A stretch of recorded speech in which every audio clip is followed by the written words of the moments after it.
Can I help you? Take your hands off. Yeah!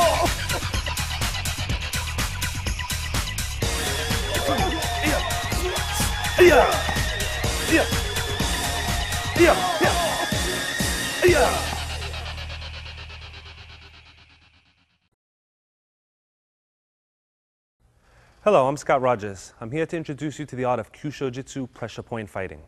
First, we're going to talk about what a pressure point is. Pressure point is a place where a nerve comes to an end, where a nerve crisscrosses, and where a nerve branches off and forms the letter Y.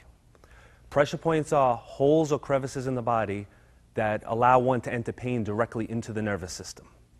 If we take, for example, the radial nerve, which travels up the index finger, across the arm, ends in the neck.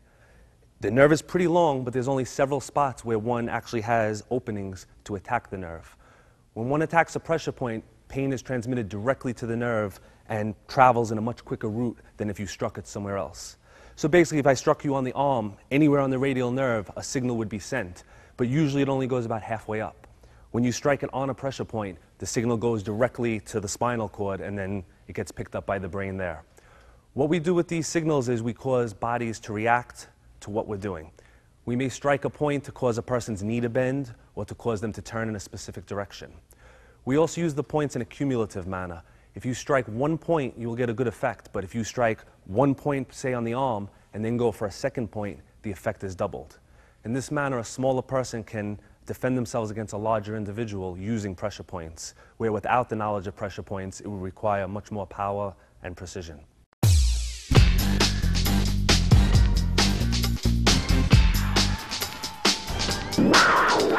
Okay, the points we're going to be covering on this first tape are going to be the points of the arm and the points of the legs. The arm points are considered the most important points in Kyusho-jitsu for several reasons. The first one, in any type of attacking situation, whether it's a punch, a grab, a tackle, the first thing coming at you is the arms. So generally it makes sense to strike the closest thing to you. So while a person may be a few feet away from you, when they reach out, their arms are much closer. Another reason is we use the arms as what we call setup points. By striking an arm point, we can make a more sensitive neck or jaw point weaker, allowing us to knock the individual out or knock him to the ground. Third reason we use the arm points is legally, if somebody grabs you or tries to push you and you hit him as hard as you can and knock him out, that might be an overuse of force. Using the arm points, it allows us to release from a hold or make an individual stop their behavior while still maintaining control and setting them up for future strikes. There are two words that are very important in pressure point fighting. Those two words are angle and direction. What that means is that just because you strike a pressure point does not mean you'll get the maximum effect. For maximum effect, it has to be struck in the proper manner, the proper direction. 3 ways pressure points are activated: by touching, striking, or rubbing. If you take a point on the wrist, which is called a rub point, which means it has to be stimulated in a rubbing manner, and you strike it, you will not get an effect. Conversely, if you take a point in the center, which is a hit point, and you rub it, you will not get an effect. So the 2 things to always be conscious of is, how am I striking these points, and what direction am I striking them in? Some points need to be struck from back to front, some up to down, some side to side. No pressure points in the human body are struck straight on. So if you were to throw a straight punch out, no matter how hard your punch was, you will not activate any pressure point to the maximum degree. Most of them go down, slightly up, a lot come back to front. That's why in traditional karate there are a lot of moves coming back towards yourself. That's to set up the points going in this direction, following up in the opposite direction. So the first thing we're going to cover is going to be the rub point on the wrist, the touch point on the bottom of the wrist, and the hit point. This way you can see an example of all 3. Okay. The pressure points we're going to be using are the same pressure points that acupuncturists use to soothe or heal. Basically, they put a needle in these different points and they make you feel better or cure ailments. We strike them in the opposite direction and try to cause opposite effects, either weakness in the arm or set up for further blows. When acupuncture was first developed, they did not know anything of the nervous system, so they sort of invented it on their own. And what they did was, instead of calling this the radial nerve, they called this the lung meridian. All of the meridians in the body are on different nerves. The median nerve is the pericardial meridian. The ulnar nerve is the heart meridian, so on and so forth. So the points have names such as lung 8 and heart 5. That was basically a primitive way of describing the different points on the different nerves. What they've also done is there are different methods of connecting the 2 together. One of the most popular is called the cycle of destruction, which basically says that if I strike a fire point, The next point in the cycle is metal because fire melts metal. Now, there are about 5 different theories to connect the points, and when you get finished with all of them, you realize that if you strike one point, the next one becomes weaker regardless of what theory you're using. So originally the points were designed to kill individuals and cause organs to stop, and if you were going after a specific organ, you'd want to be on specific meridians. To cause weakness in the arm, to cause a person to fall down or to be unconscious, it's not necessary to take it to that level. So all you really need to know is that if you strike one point in one spot, somewhere else a pressure point is weak.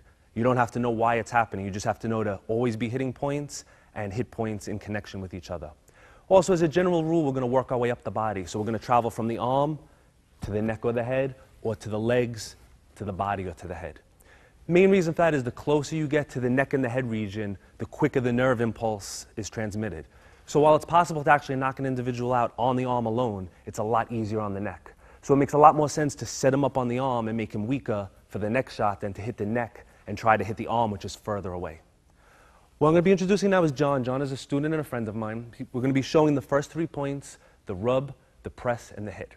Now, we're going to be showing them off of a wrist grab. These can be used in a lot of different ways. This can be used in ground fighting, which we'll explore later. This can be used in motion, depending on the technique. Right now, we're going to do it off of a grab so that we can see exactly where the points are, exactly how it affects him. First point we're going to be using is called lung 8. Basically, where a nurse would take your pulse, 1/2 inch above the wrist joint, there's a hollow depression there. That depression, if he grabs nice and tight and I hit it, he feels it, but nothing happens. Now, if I was a lot stronger than him and I hit it really hard, he may let go, he may not let go. But a smaller individual would have no chance. By rubbing this point in an up to down motion, it causes him to let go, causes his hand to open, and it also causes his body to arch forward. That's very important because as he comes forward, he's set up for a follow-up immediately. Also, something to watch is this arm. There's something in medical terms called cross-extensor reflex action. What that means is when I strike this arm, that arm runs away. So on paper or on a magazine article, if you see somebody standing like this, the first thing somebody says is, he could hit me with that arm. But when you strike one of the points, that arm immediately starts to fly backwards. It's a protection mechanism because your body has 2 arms. It doesn't want both of them to be injured at the same time. Just like if I poke him in this eye, that eye is going to close to protect it. All right, so we take advantage of that. So the first one is called lung 8. It's in the depression. It needs to be rubbed. But if you rub on the surface, nothing happens. You also need to project where you want his arm to go. I want to rub his arm, but I want it going down there, if possible even towards my left leg. So as I rub, my arm travels down this way. Eye contact is very important. Generally, your arm tends to go where you look. That's why in boxing or even in martial arts, they tell you when you're hitting a target or a bag, not to look at the surface, but to look through it, because your arm will go there. Same thing on this point. If you're looking exactly where you're going, you're going to end up on the surface, and he's going to feel it a little bit.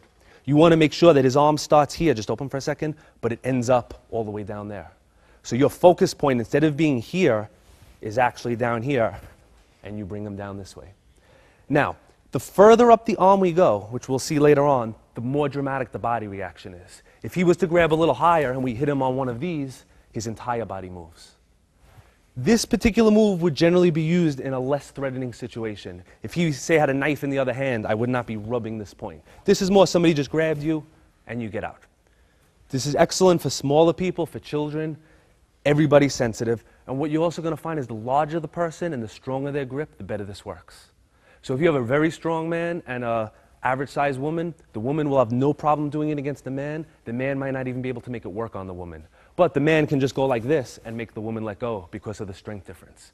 So when you're working with somebody, make sure you're working with somebody strong. Make sure they grab you. If John grabs me and he's very loose, he doesn't feel anything. You know, I'm moving him, but he's not feeling it. But the tighter he grabs, tight, he's actually in pain from that. What happens is the more tense he gets, the nerve runs all the way up the arm to the neck. It actually tightens. The tighter the nerve is, the quicker the impulse goes, the more pain there's going to be. So the first one is the rub point. Now this can be rubbed with the knuckles.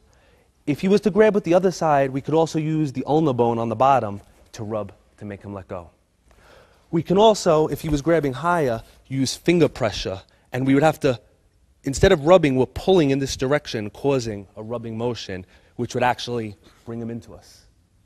So rather than trying to use grip and pull him in, we just rub in this point, and it brings him right down, leaving this arm free to strike him or to block anything that might be coming our way.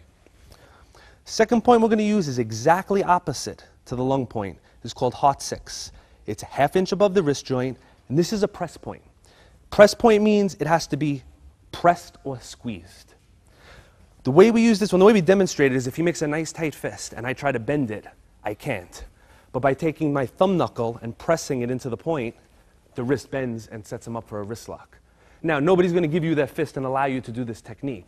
The way we use this would be as he's grabbing, maybe we want to peel his arm off and bring him into an arm bar.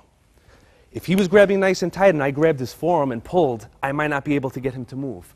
Because while his wrist remains straight, he has maximum power. If anybody tries this, if you make a tight fist and bend it, as it bends, the hand tends to open. So by bending the wrist, the hand opens, he loses all power. So what I'm going to do is with my middle finger, with this part, the pad, almost like an Indian sunburn, I'm going to grab and I'm going to rub that point, pressing it against the bone. So now as I dig in here, it brings him to this position, which was a lot easier than before with a lot less effort. Now, in real situation, we wouldn't stand there and just use one arm. We would let both arms do the work. This would dig in, this would help, and we would bring them right down, allowing us to follow up on other points, or if we did it severely enough, we can bring them straight down to the ground. So we have our rub point, and we have our press point. The third point we're going to cover is the hit point. Hit point is called lung 6. It's directly in the middle